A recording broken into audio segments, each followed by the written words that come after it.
충격적 장례식장의 진실, 괴물과 어머니의 놀라운 이야기.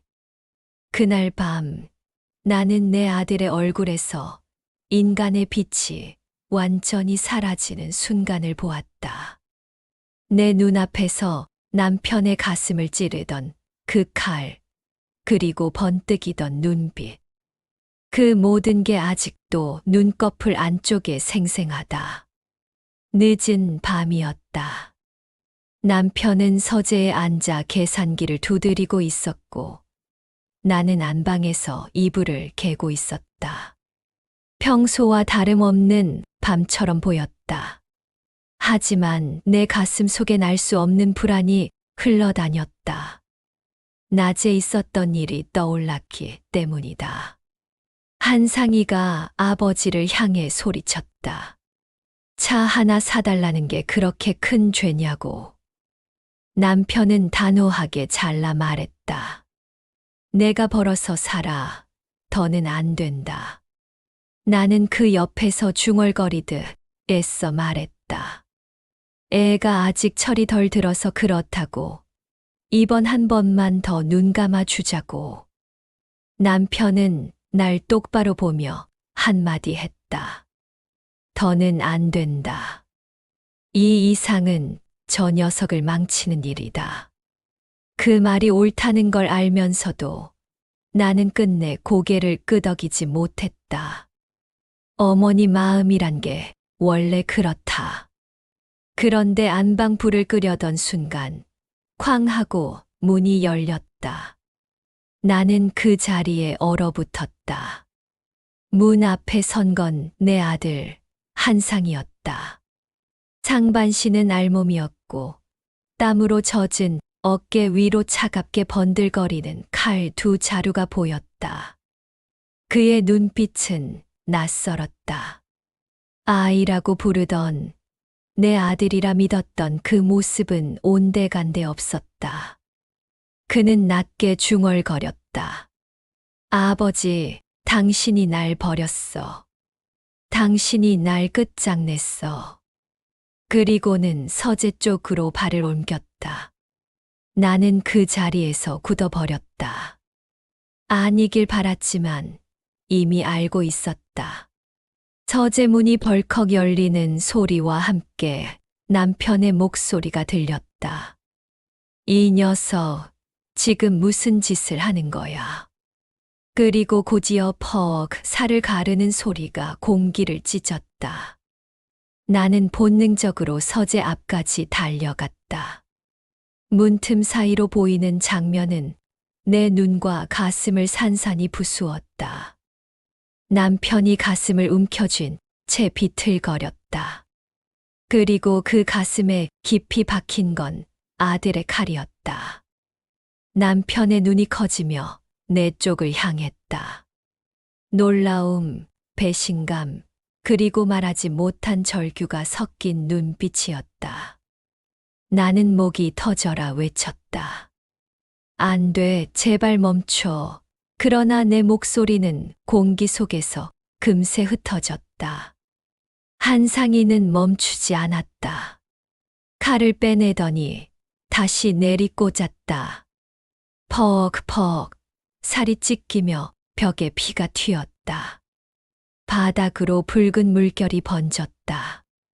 남편의 비명이 공기를 가르며 내 심장을 흔들었다. 나는 숨이 막혔다. 손발이 떨렸다. 그러나 울 수도 없었다. 울면 소리내면 나도 그 칼끝에 쓰러질 게 뻔했다. 나는 뒤돌아 달렸다. 거실을 가로질러 베란다, 창고로 몸을 던졌다. 작은 창고 안, 오래된 담요와 먼지 속으로 몸을 웅크리고 숨을 죽였다.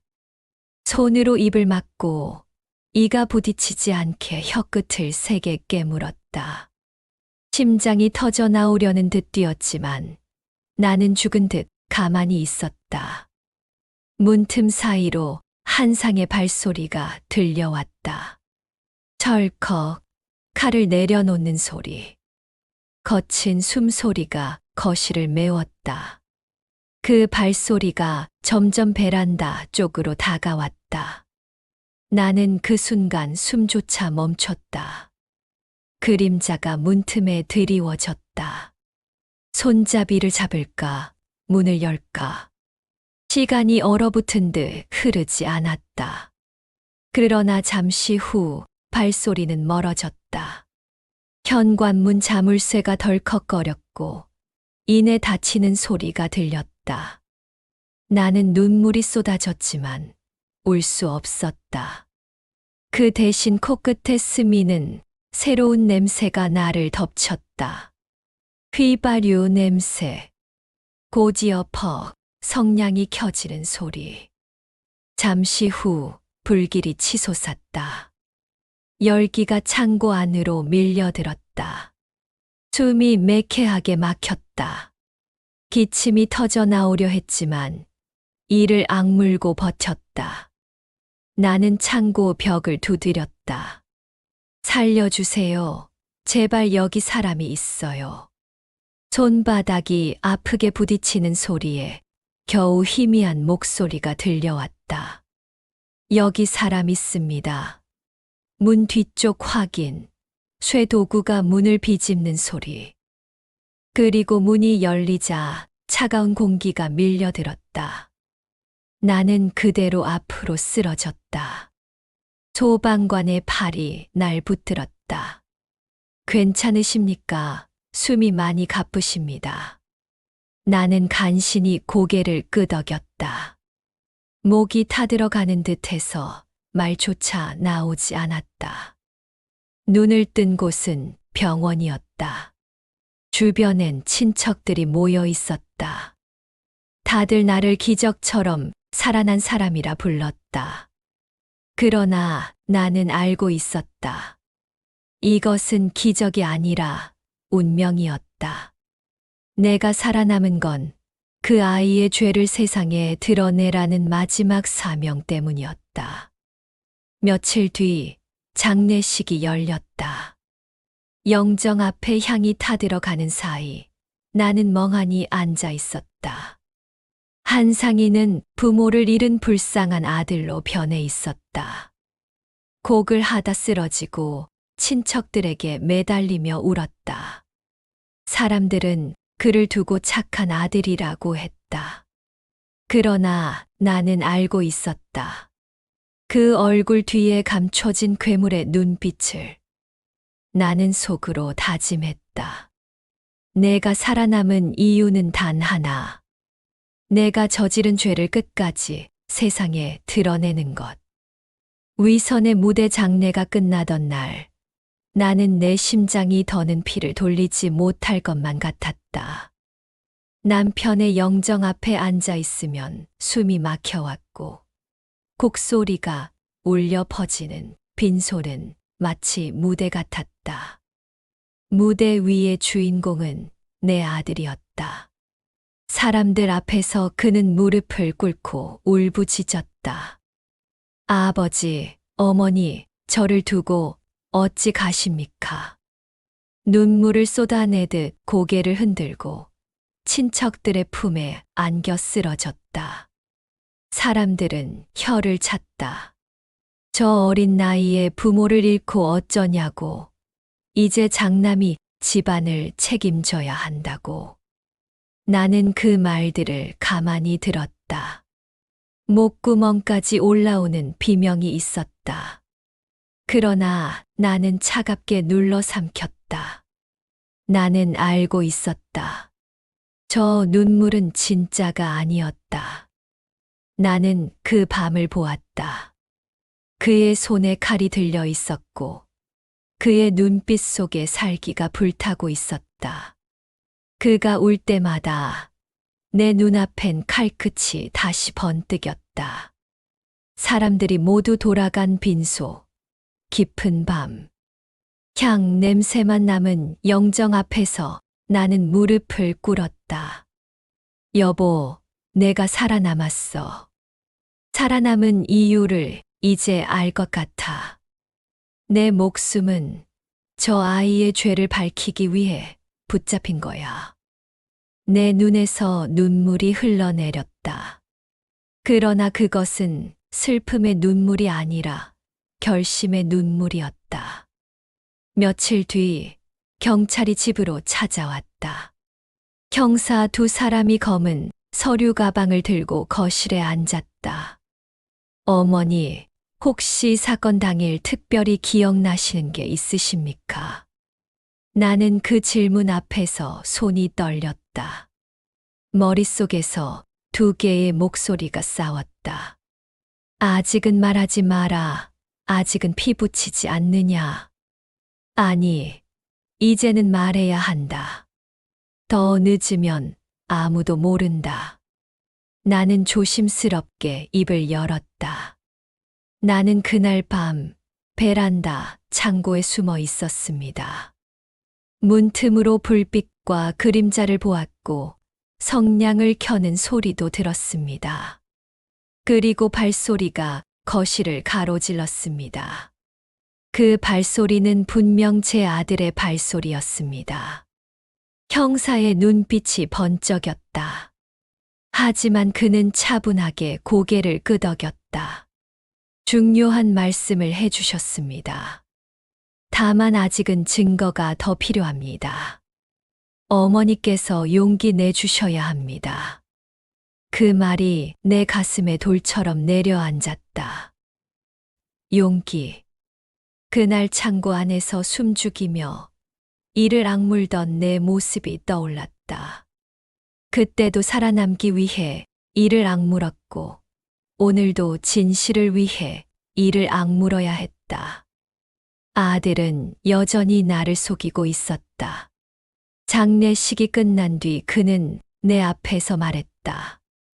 어머니, 제가 다 지킬게요. 아버지 사업도, 집도, 어머니도 제가 다 책임질게요. 그의 목소리는 다정했지만 나는 그 속에서 희미한 조급함을 느꼈다. 그 말이 끝나기가 무섭게 그는 친구에게 전화를 걸었다. 장례가 끝나면 아버지 사업을 팔고 외국에 나가서 새로 시작할 거야. 나는 그의 옆에서 그 전화를 들었다. 가슴이 시렸다. 부모의 장례식이 끝나기도 전에 그는 이미 재산 이야기를 하고 있었다. 밤이 되자 나는 서랍 속에서 오래된 녹음기를 꺼냈다. 이제는 내 손에 무기가 필요했다. 나는 녹음기를 켜두고 거실 한복판에 두었다. 혹시라도 이 집 안에서 그 아이가 또 다른 거짓을 흘려놓을지 모른다. 내 손끝은 떨렸지만 마음속에선 단단한 울림이 생겨났다. 이제는 피부치도 모성도 핑계가 되지 못한다. 며칠 뒤 경찰서에서 다시 조사가 있었다. 나는 조용히 앉아 내가 본 것을 다시 말했다. 남편이 쓰러지는 모습, 휘발유 냄새, 성냥 소리, 그리고 발소리. 내 목소리는 떨렸지만 더는 숨기지 않았다. 어머니가 자식을 잘못 본 것일 수도 있지 않습니까? 라고 묻는 형사의 조심스러운 말에도 나는 고개를 저었다. 자식의 발소리를 어찌 모르겠습니까? 그건 어머니만이 아는 겁니다. 진술서를 쓰고 도장을 찍는 순간 내 손끝이 떨렸다. 그러나 그 떨림은 두려움이 아니라 책임의 무게였다. 나는 어머니로서 마지막 일을 하고 있었다. 사랑이라는 이름으로 가려왔던 진실을 이제 드러내는 것이었다. 집으로 돌아오자 향을 피웠다. 남편의 영정 앞에 앉아 속삭였다. 여보, 이제 시작이야. 내가 살아남은 이유, 내가 지켜야 할 약속. 아무리 아들이라 해도 죄는 죄야. 나는 이제 숨지 않을 거야. 균열 사람들은 여전히 내 아들을 불쌍하다 했다. 한 집안의 장남이 부모를 한순간에 잃었으니 얼마나 가슴이 찢어지겠느냐고. 장례식 뒤에도 친척들은 내 손을 잡고 말했다. 한상이만은 지켜야 한다고. 나는 대답하지 않았다. 내 입술은 닫혀 있었지만 내 가슴 속에서는 끊임없이 외쳤다. 그 아이가 우리를 무너뜨린 장본인이라고. 며칠이 흘렀다. 경찰은 조심스레 다시 찾아왔다. 어머니, 혹시 아드님이 그날 밤 어디 있었는지 들으신 적 있습니까? 나는 고개를 끄덕였다. 그 아이는 말했다. 수업 때문에 늦게까지 학교에 있었다고, 친구들과 있었다고. 하지만 나는 알고 있었다. 그 거짓말이 얼마나 서투른지. 형사는 서류를 내밀었다. 주유소 CCTV에서 그 아이와 닮은 청년이 큰 통에 기름을 담아가는 장면이 찍혀 있었다. 결제 시간은 화재 발생 불과 몇 시간 전이었다.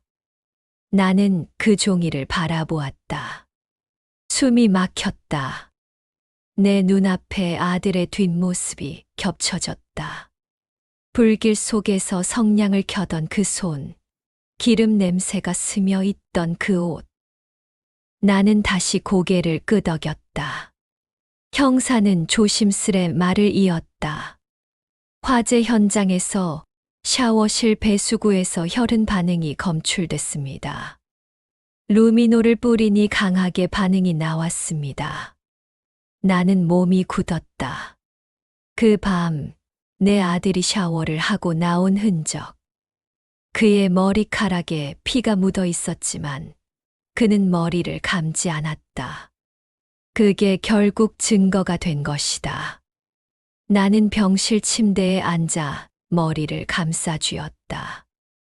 이제 더는 부정할 수 없었다. 세상은 조금씩 진실을 향해 다가가고 있었다. 그러나 내 가슴은 산산이 갈라졌다. 내가 낳고 키운 아들을 이제는 법정에서 피고인으로 마주해야 한다는 사실. 밤마다 나는 영정 앞에서 속삭였다. 여보, 나는 어디까지 해야 합니까? 내 아들의 이름을 스스로 더럽혀야 합니까? 대답은 들리지 않았다.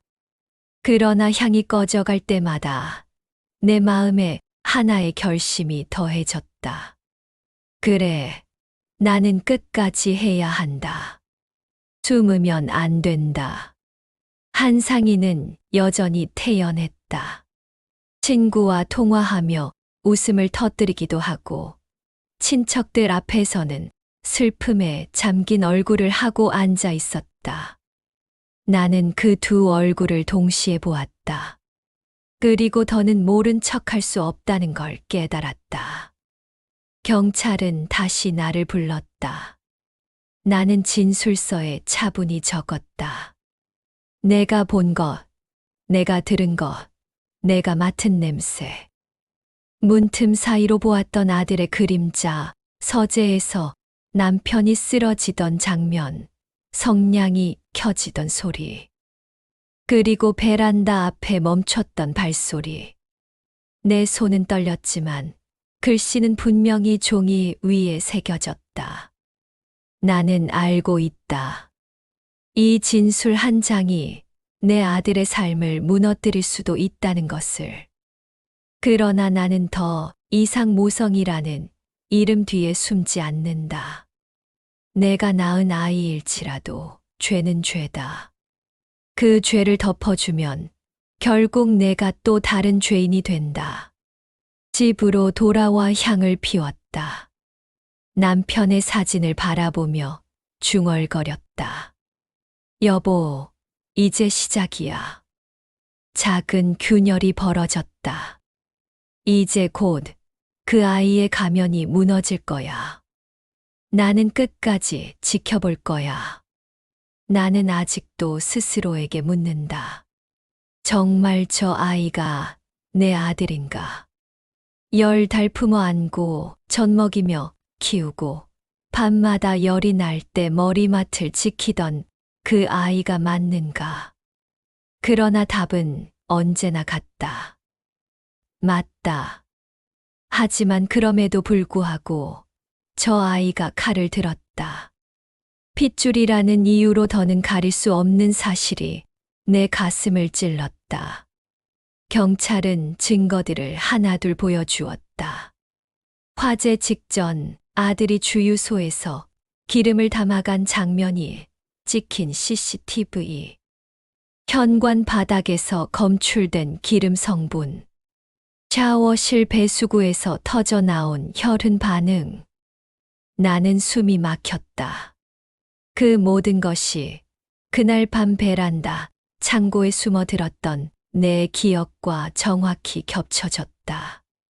내가 본 건 환영이 아니었다. 착각도 아니었다. 형사가 내게 조심스럽게 말했다. 어머니, 이제 확실합니다. 나는 고개를 천천히 끄덕였다. 눈물이 터져 나올 것 같았지만 울지 않았다. 울음은 때로 진실을 흐리게 한다. 나는 더는 흐릴 수 없었다. 며칠 뒤 경찰서 조사실에서 나는 아들과 마주했다. 조사실의 공기는 낯설고 차가웠다. 그런데도 아들은 태연했다. 흰 와이셔츠 소매를 단정히 걷고 억울한 듯 변호사와 대화하는 모습은 마치 모범 청년 같았다. 내가 들어서자 아들이 고개를 돌렸다. 어머니, 어떻게 여길 오셨어요? 목소리는 다정했고 눈빛은 또렷했다. 그러나 그 속에 묘한 여유와 비웃음이 섞여 있었다. 형사가 내게 물었다. 어머니, 다시 한번 말씀해 주시겠습니까? 나는 숨을 고르고 말했다. 그날 밤 서재에서 남편이 쓰러지는 걸 보았습니다. 불길이 번지기 전 성냥이 켜지는 소리와 휘발유, 냄새가 뚜렷했습니다. 그리고 거실을 가로지르는 발소리도 들었습니다. 그건 제 아들의 발소리였습니다. 잠시 정적이 흘렀다. 아들의 눈동자가 흔들렸다. 그러나 금세 미소를 지었다. 어머니 충격 때문에 환청을 들으신 겁니다. 제가 왜 그런 짓을 하겠습니까? 나는 그 말에 흔들리지 않았다. 어머니라면 아들의 발소리를 안다. 그건 밤마다 이불을 덮어주며 들어온 소리다. 세상이 뭐라 해도 나는 안다. 형사는 차분히 자료를 내밀었다. 주유소 영수증, CCTV 캡처, 화재 추정 시각. 아들의 얼굴이 굳었다. 그러다 억지로 웃으며 말했다. 누군가 나를 모함하고 있습니다. 나는 그 목소리에서 낯익은 기시감을 느꼈다.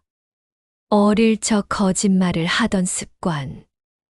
나만이 알아차릴 수 있는 작은 버릇. 이번에도 그는 거짓을 내뱉고 있었다. 조사가 끝났을 때 나는 녹음기를 꺼냈다.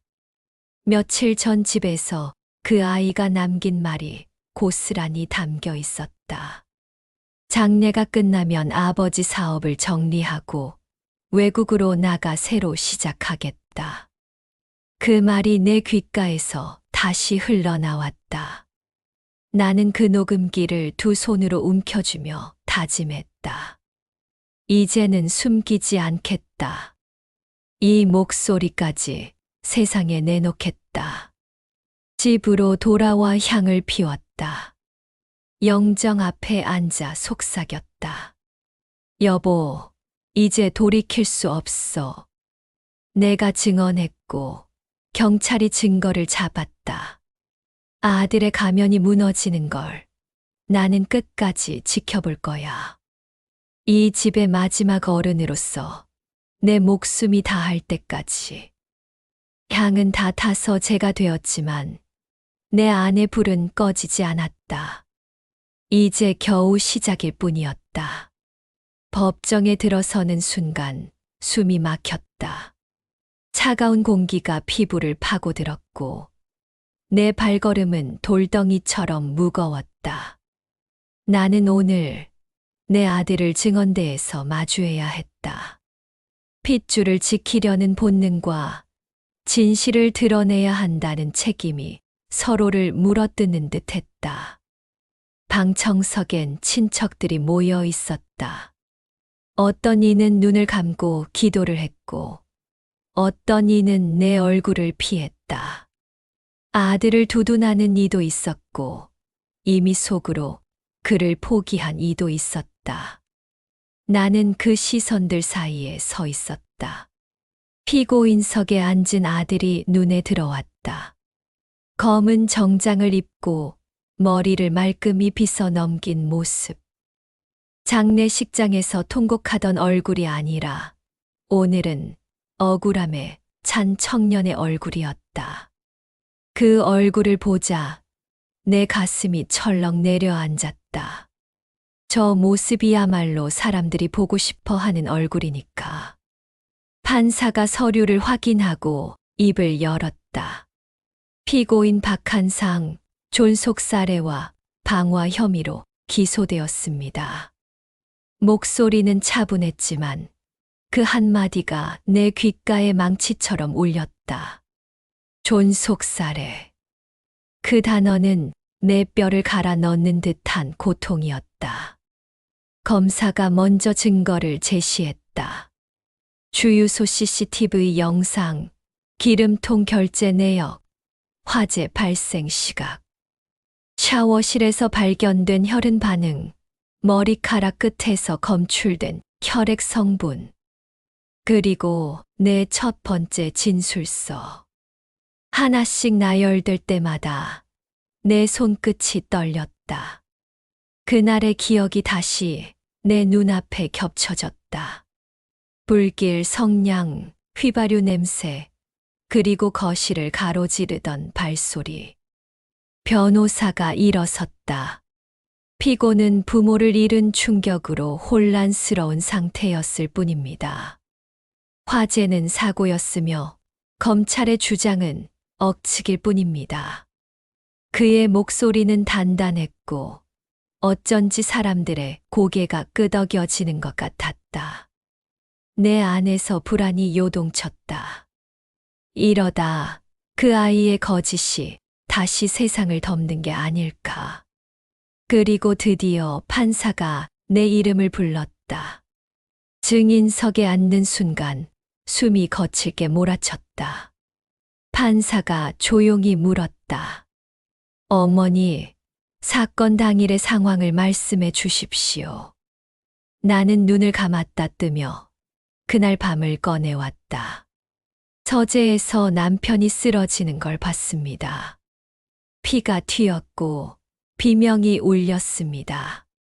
휘발유 냄새가 집 안에 가득했고 성냥이 켜지는 소리도 들었습니다.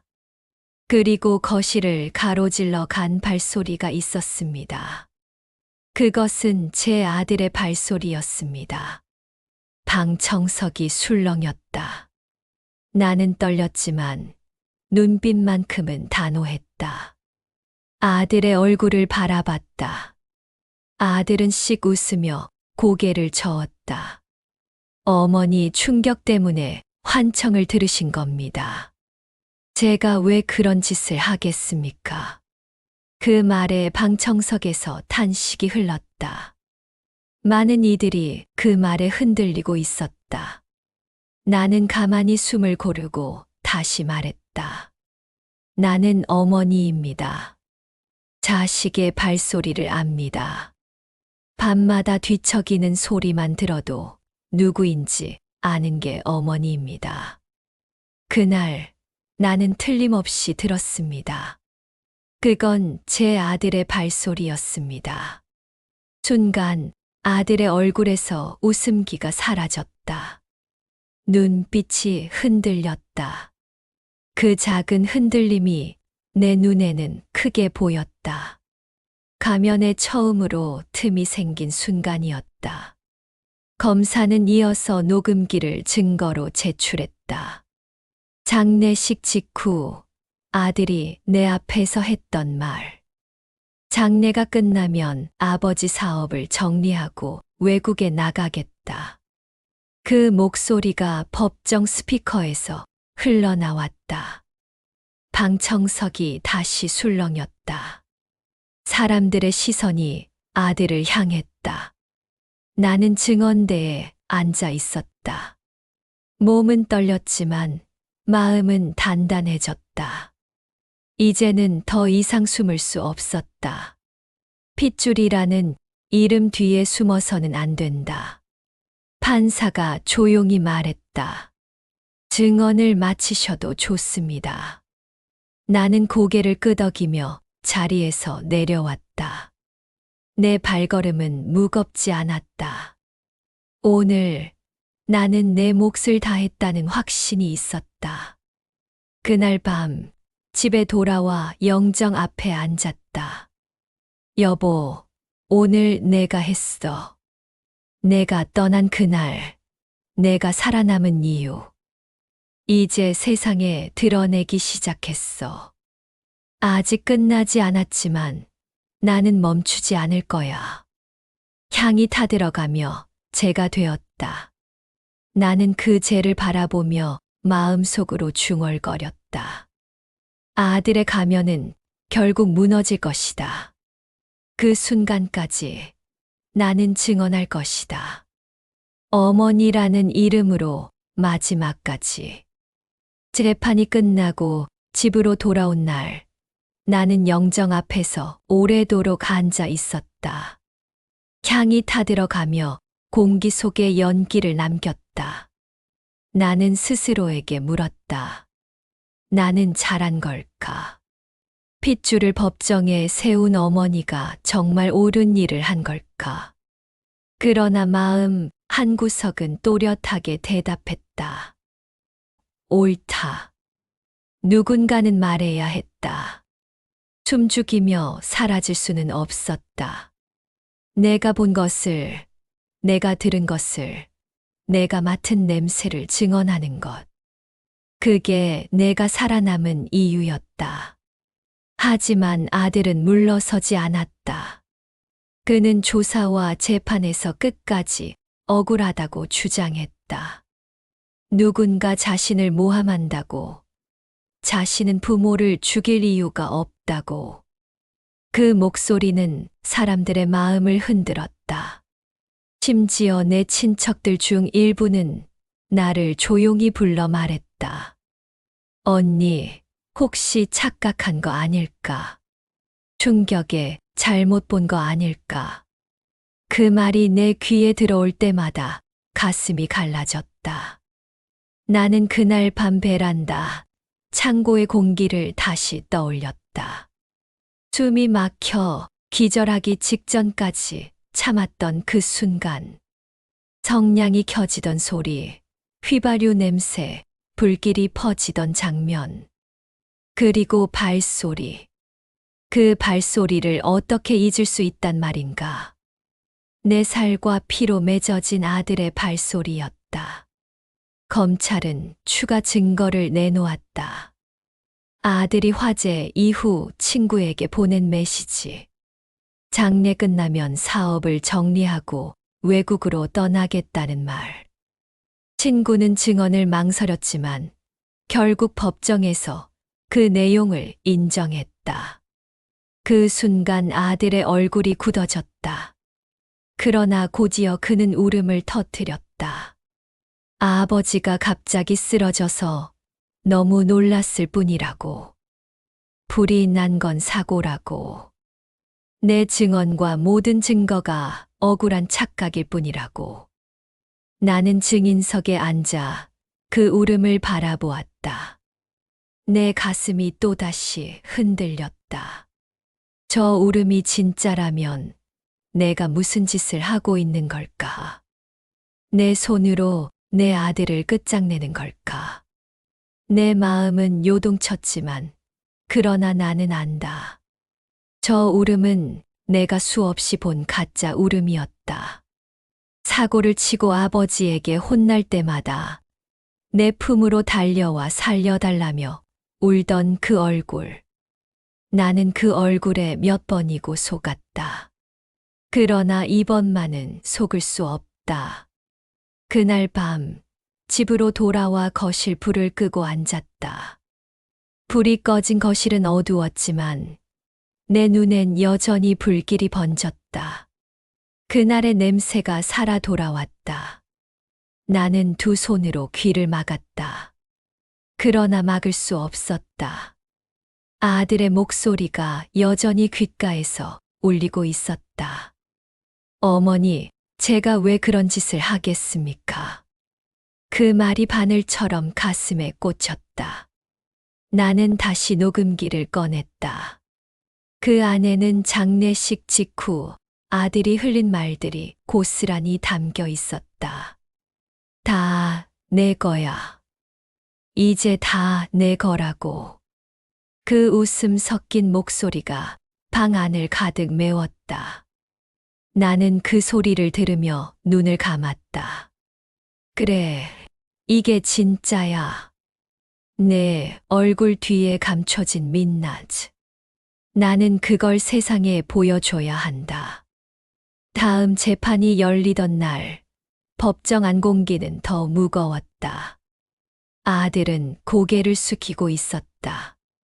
그러다 증거가 제시되자 고개를 들어 나를 노려봤다. 그 눈빛 속엔 원망과 증오가 섞여 있었다. 나는 숨이 막혔지만 눈을 피하지 않았다. 내가 증언한 순간부터 나는 이미 돌아올 수 없는 길 위에 있었다. 판사가 차분히 물었다. 어머니, 여전히 같은 증언을 유지하십니까? 나는 고개를 끄덕였다. 네, 저는 분명히 봤습니다. 그 발소리도, 그 성냥 소리도, 그 냄새도. 그 순간 아들이 자리에서 벌떡 일어났다. 거짓말입니다. 어머니가 잘못 본 겁니다. 법정 안이 술렁였다. 나는 그의 울부짖음을 바라보며 속으로 중얼거렸다. 아들아, 내가 아무리 부정해도 진실은 사라지지 않는다. 재판이 끝나고 돌아오는 길, 내 다리는 무거웠다. 하지만 내 발걸음은 멈추지 않았다. 나는 이미 증언을 시작했다. 이제는 끝까지 가야 한다. 집에 돌아와 영정 앞에 앉았다. 여보, 오늘도 견뎠어. 내 마음은 부서지지만 그래도 멈추지 않을 거야. 내가 남긴 가정을 지키기 위해, 내가 살아남은 이유를 다하기 위해. 향이 타들어가며 작은 불씨가 남았다. 나는 그 불씨를 오래 바라봤다. 흔들리고 꺼질 듯 했지만 끝내 꺼지지 않았다. 마치 내 결심처럼. 재판이 거듭될수록 내 심장은 점점 더 낡아가는 북처럼 울렸다. 첫날엔 검찰의 증거가 쏟아졌고, 둘째 날엔 내 증언이 이어졌다. 이제는 막바지였다. 판결을 앞둔 마지막 공판. 오늘은 모든 것이 끝날 수도 있는 날이었다. 나는 증인석에 앉아 있었다. 법정은 숨소리조차 무겁게 울릴 만큼 고요했다. 판사가 말했다. 피고인 마지막으로 하고 싶은 말이 있습니까? 아들이 자리에서 일어났다. 그 얼굴은 내가 한때 사랑했던 아이의 얼굴이 아니었다. 눈빛은 번들거렸고 입술은 부르르 떨렸다. 그가 울부짖었다. 나는 부모를 죽이지 않았습니다. 누군가 나를 모함하고 있는 겁니다. 법정 안이 술렁였다. 묻었다. 아들은 내 쪽을 가리켰다. 저분은 충격 때문에 잘못 보고 있는 겁니다. 제가 왜 그런 짓을 하겠습니까? 그 소리에 방청석에서 탄식이 흘렀다. 일부 친척들은 눈을 피했고 어떤 이들은 내게 동정 어린 시선을 보냈다. 나는 숨이 막혔지만 고개를 숙이지 않았다. 나는 눈을 감았다가 떴다. 내 머릿속에 다시 그날 밤이 떠올랐다. 문틈 사이로 보이던 서재의 불빛, 남편이 쓰러지던 장면, 성냥이 켜지는 소리. 그리고 베란다, 창고 앞에서 멈췄던 발소리. 그 발소리가 내 아들의 것이 아니었다면 내가 왜 아직도 이토록 떨고 있단 말인가. 판사가 내게 물었다. 증인, 여전히 같은 증언을 유지하십니까? 나는 손을 꽉 쥐고 대답했다. 네, 저는 분명히 봤습니다. 들었습니다. 냄새까지 기억합니다. 그것은 제 아들의 발소리였습니다. 순간 아들의 얼굴에서 웃음이 사라졌다. 그는 울음을 터뜨렸다. 어머니, 제발 왜 저를 버리십니까? 그 목소리는 어린 시절의 그 아이 같았다. 잘못을 감추려 내 품에 안겨 울던 그 얼굴. 내 가슴이 무너져 내렸다. 그러나 나는 속으로 되뇌었다. 아들아, 나는 널 버리는 게 아니다. 내가 저지른 죄를 세상에 돌려주는 것뿐이다. 검사는 추가 증거를 제시했다. 아들이 장례식 직후 친구에게 보낸 메시지. 장례가 끝나면 사업을 정리하고 외국으로 떠나겠다는 내용. 그 메시지가 스크린에 비춰졌다. 방청석이 술렁였다. 아들의 울음은 분노로 바뀌었다. 모두 거짓입니다. 제가 왜 부모님을 죽이겠습니까? 그는 두 손으로 머리를 감싸주며 몸을 떨었다. 그 모습은 불쌍해 보이기도 했지만 내 눈엔 마지막 발악처럼 보였다. 판사가 조용히 망치를 두드렸다. 조용히 하십시오. 그 한마디에 법정은 다시 고요해졌다. 나는 증인석에서 내려오며 아들의 얼굴을 보았다. 그 눈빛엔 원망과 증오가 뒤섞여 있었다. 그러나 나는 눈을 피하지 않았다. 핏줄이라 해도 이제는 두려움으로부터 도망치지 않으리라 다짐했다. 그날 밤 집에 돌아와 영정 앞에 앉았다. 여보, 오늘은 마지막으로 증언했어. 내 가슴은 부서졌지만 끝까지 버텼어. 아들이 울부짖는 걸 보며 흔들렸지만 나는 무너지지 않았어. 나는 내가 남긴 가정을 끝까지 지키고 있어. 향이 타들어가며 재로 흩어졌다. 나는 속으로 중얼거렸다. 이제 곧 판결이 내려질 것이다. 아들의 울음은 마지막 울음이 될 것이다. 그리고 나는 그 울음을 끝까지 지켜볼 것이다. 법정의 마지막 날, 나는 숨조차 조심스러웠다. 오늘 모든 것이 끝난다. 판결이 내려지고 내 아들의 운명이 결정된다. 나는 무거운 발걸음으로 증인석이 아닌 방청석에 앉았다. 이제는 말할 차례가 아니라 지켜볼 차례였다. 재판장은 숨소리 하나까지 울릴 만큼 고요했다. 판사가 천천히 판결문을 읽어 내려갔다. 피고 박한상, 존속살해와 방화죄가 유죄로 인정됩니다. 나는 그 말이 내 귀에 들어올 때 숨을 멈췄다. 그 순간 내 인생이 송두리째 무너져 내리는 소리가 들렸다. 사형. 판사의 입에서 그 단어가 흘러나오는 순간 내 심장은 얼어붙었다. 나는 온몸이 무너져 내리는 듯 했지만 동시에 알았다. 이게 끝이다. 이제 더는 숨을 수도 거짓으로 감출 수도 없다. 아들이 스스로 만든 길이 여기까지였다는 것을. 아들은 자리에서 벌떡 일어나 울부짖었다. 저는 억울합니다. 저는 부모를 죽이지 않았습니다. 그의 목소리는 절규였지만 이미 아무도 귀 기울이지 않았다. 방청석은 술렁였고 친척들은 서로를 부둥켜 안았다. 나는 고개를 들 수 없었다. 핏줄의 최후를 지켜보는 건 어머니로서 가장 가혹한 형벌이었다. 재판이 끝난 뒤 나는 무거운 발걸음으로 법정을 나섰다. 햇빛이 눈부셨지만 내 마음은 칠흑 같았다. 사람들은 나를 피해 지나갔다. 누구는 안타깝다며 내 어깨를 두드렸지만 나는 대답할 수 없었다.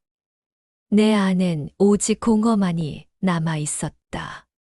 집으로 돌아와 영정 앞에 앉았다. 여보, 끝났어. 오늘 그 아이는 사형을 선고받았어. 내 피부치가 내 손으로 법정에 세워지고 결국 이런 결말을 맞았어. 나는 살아남은 자로서 마지막 책임을 다했지만 가슴은 돌처럼 무겁다. 나는 눈을 감았다. 한상이가 어린 시절 내 품에 안겨 잠들던 모습이 떠올랐다. 작은 손으로 내 옷깃을 잡고 젖은 입술로 엄마를 부르던 목소리. 그 기억이 내 가슴을 쥐어뜯었다.